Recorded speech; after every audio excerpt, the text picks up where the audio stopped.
राधे राधे, जय श्री कृष्णा। दोस्तों कैसे हैं आप सब। आशा करती हूँ आप सब स्वस्थ होंगे, मस्त होंगे अपने अपने परिवारों में। दोस्तों स्वागत है आपके अपने चैनल कृष्णा सखी मलिका में। तो दोस्तों माघ का महीना शुरू हो चुका है और ये अत्यंत पवित्र महीना माना जाता है।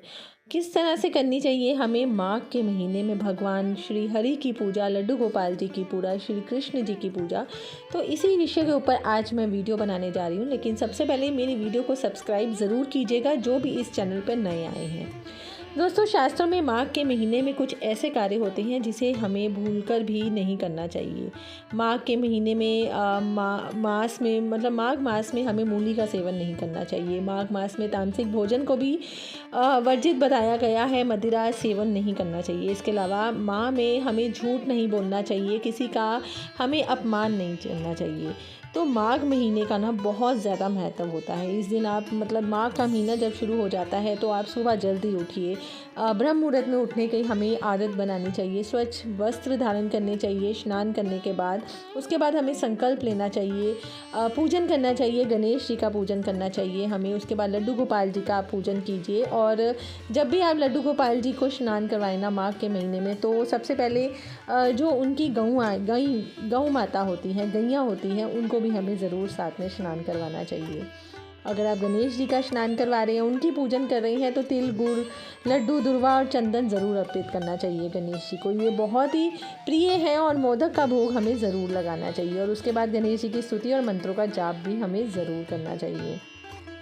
तो दोस्तों किस तरह से हम पूजा कर सकते हैं रोज़ सुबह उठकर भगवान लड्डू गोपाल जी की। तो सबसे पहले तो पूजा से पहले आप जो काम पूजा की शुरुआत करते हैं वो आप है कि सबसे पहले अपना आसन जो होता है वह अलग बिठाइए।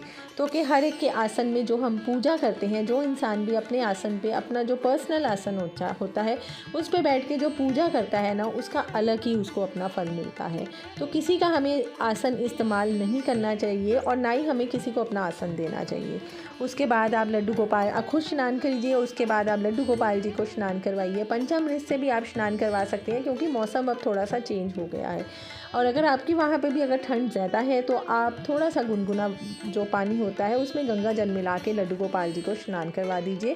थोड़ा बहुत आप चंदन का भी उपयोग कर सकते हैं, चंदन भी आप लड्डू गोपाल जी को लगा सकते हैं।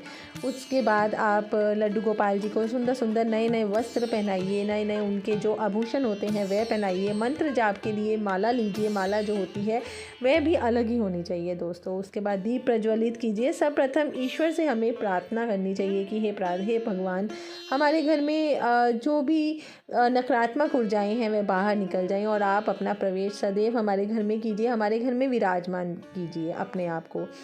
और इस बात का भी हमें विशेष ध्यान रखना चाहिए दोस्तों कि हमें माघ महीने में कभी भी तामसिक भोजन का उपयोग नहीं करना चाहिए। तो कि ये बहुत ही पवित्र महीना होता है। इस दिन इस महीने में संगम होता है तीनों नदियों का, गंगा, यमुना और सरस्वती, प्रयागराज में। तो लोग वहाँ पे जाके स्पेशल ना स्नान वगैरह भी करते हैं।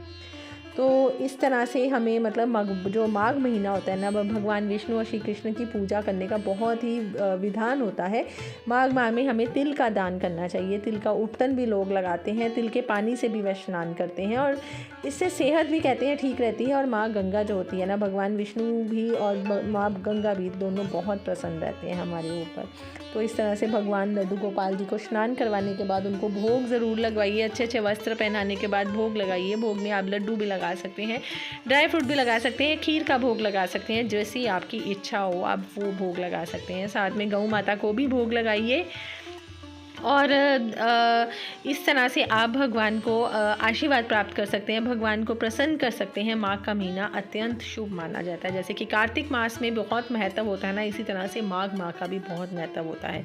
सो दोस्तों इस तरह से भगवान की पूजा कीजिए, अर्चना कीजिए। मुझे पूरा यकीन है कि जिनके घर में भी कोई कलह कलेश होते हैं या दरिद्री का वास होता है वह धीरे धीरे ख़त्म होता जाता है अगर हम नियम अनुसार भगवान की पूजा अर्चना करते हैं। सो आशा करती हूँ दोस्तों आपको मेरी ये वीडियो पसंद आई होगी तो ज़रूर लाइक कीजिएगा, सब्सक्राइब कीजिएगा जो भी मेरे चैनल पे नए आए हैं। मिलती हूँ कल एक नई वीडियो के साथ। तब तक के लिए राधे राधे, जय श्री कृष्णा।